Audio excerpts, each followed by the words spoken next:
Today we are going to talk about the second law of thermodynamics. So, are we all ready to show Oakley and his minions just how little they understand? I thought so. Let's get started.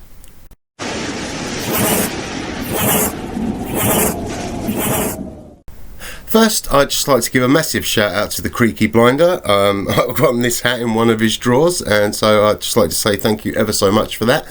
Please do check out his channel, which will be appearing here.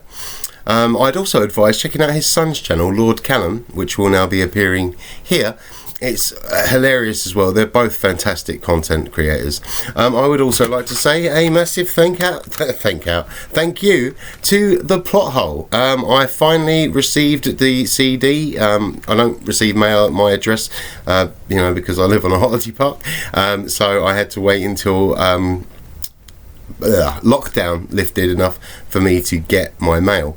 So thank you very much for this, buddy. I will be listening to it. I listened to it a little last night, but I'm hoping to listen to it in full today after getting done with my recording. And so yes, definitely check out the Plot Hole as well. His channel will be appearing here now. So before we go into all this, let's just refresh our memories as to what the second law of thermodynamics is. The second law of thermodynamics basically states that the entropy in an isolated system will always increase over time, and that entropy in the universe can never be negative. Thermodynamics is the branch of physics that deals with heat, work, temperature, and basically its relationship with other forms of energy. So obviously the way that flat earthers use it is is completely wrong. In thermodynamics, the entropy itself is basically the ratio of heat content to temperature. And a change in entropy is when energy is it's input into the system but becomes unavailable for work, so i.e. wasted energy. It should also be noted that while we say entropy in an isolated system will always increase over time, that does not mean to say that it won't at times remain constant. So I guess now it's time to take a look at some of the things that Oakley says about the second law of thermodynamics and how Earth apparently violates it.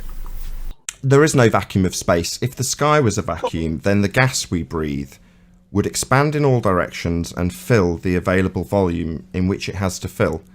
This is the entropy law. It's also known as the second law of thermodynamics. No, it isn't. Yeah, the entropy law is known as the second law of thermodynamics. We've demonstrated it here. We had Chocolate present a little clip where a guy demonstrates it. Demonstrates what? Second law of thermodynamics? Yeah, entropy. An entropy we know increase. you don't know what entropy... You don't know the difference between... Sorry, that's time for him to disappear. I'm not going to... I do understand. Telling me that I don't understand entropy when you've declared that the second law of thermodynamics does not apply to the Earth, we have a quote of that, makes it really plain to my audience that you don't understand the second law of thermodynamics because you think it doesn't apply to the Earth. And when it comes to laws of nature that are violated in a sphere Earth model, you guys will openly and boldly declare that a law of nature doesn't apply to the Earth.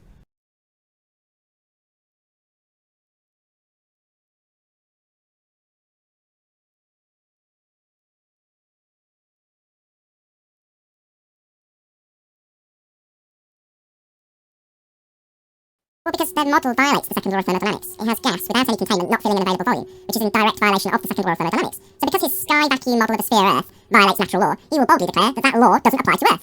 In translation, the second law of thermodynamics violated in the globe Earth model. That's what he actually means. Was it the priest in the picture who told you he was in outer space? Because he can't possibly be in outer space, Gary. The reason being, this bit here, this is supposed to be a vacuum, 10 to the minus 17 torr. All of this black bit, that's supposed to be negative pressure. Negative by comparison to this, 10 to the minus 17 torr if you want to get specific about the actual numbers. What that means is, this cloud here, that's positive pressure, high energy particles. And what they want to do is they want to expand in all directions. Now the problem being that there's nothing stopping that cloud from expanding into the lower pressure system. And in fact, the second law of thermodynamics would dictate that the gas would fill this space. Now you've not confirmed that this dude here is actually in a second law of thermodynamics violation, looking down on high energy gas pressure, not filling the space, magically staying velcroed to a spinning ball flying through a vacuum. Now that's simply not possible, as stated multiple times, because it violates the second law of thermodynamics. You're never going to go to space. We're never going to go to space. You can't go to space because it's a second law of thermodynamics violation. Now, it might be tedious listening to me repeat the same thing over and over again, but I have to do that with retards who don't understand what a second law of thermodynamics is. Because if they did, they wouldn't put a picture of a violation of it up, claiming that that disproves that this gas, which is total bollocks, wouldn't fill a vacuum.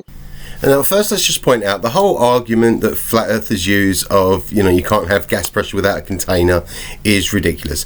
Because when it comes to Earth, we're looking at atmospheric pressure. Now, the air is still comprised mostly of gas. So you can still say gas pressure. It's your level of understanding as you advance more, as you get educated more, basically. So when we look at the gas pressure that flat earthers are actually talking about, they're talking about pressurized gas inside a container. Molecules are moving in every direction. It fills all available space. Now, if you release that gas, it's still going to move in all directions as it warms up through from the temperature of the air around us as well, and also the sun's rays. It will even begin to move faster, but gravity then comes into effect, and it makes it so the molecules are having to work harder to act against that force of gravity, and that's basically what creates the pressure gradients. Now, I know that a lot of flat earthers, especially Sleeping Warrior, will comment and say that gravity is not a force. We can still look at it as a force.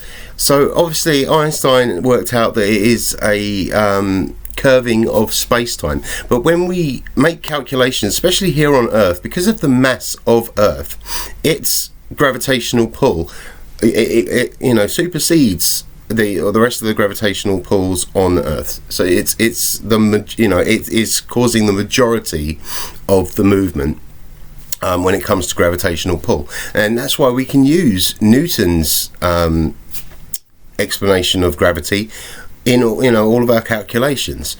This is why we can treat it as a force, because even though gravity itself is not the force, the whole the phenomenon of what happens with gravitational pull does involve it's creating a force, and that is how we can how we discuss it. So it does come down to sort of semantics, but a lot of it is just because obviously flat earthers don't completely understand it, and they don't want to understand it because they do not want to know the truth. They just want to try and make things fit their model. So let's get to the point that we've all been waiting for. Oakley, his minions, other flat earthers trying to use the second law of thermodynamics, saying that Earth's atmosphere against the vacuum of space is a violation of that second law. It isn't. And the second law of thermodynamics basically applies to heat and entropy, and how entropy will never decrease in a system. Now, aside from Earth being part of a very large isolated system, aka the universe, there are atmospheric losses from Earth, but relatively speaking, there's very little change in entropy. The majority of Earth's energy comes from solar rays, but what about the energy that Earth gives back to space? Well, that consists of some of the solar rays that are reflected back into space from our atmosphere, as well as heat that is radiated from the planet.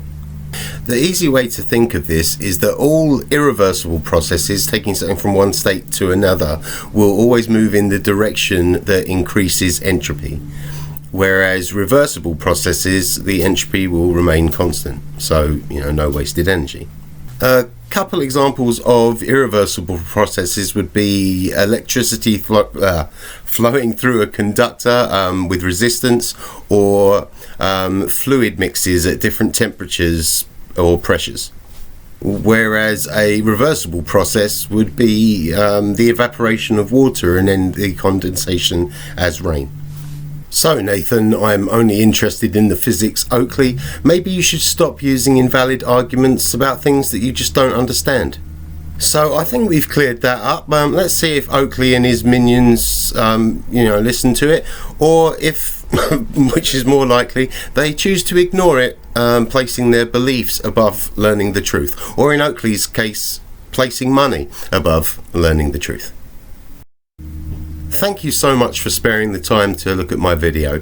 If you enjoyed it, please add some heat to that like button and use some energy to leave me a comment.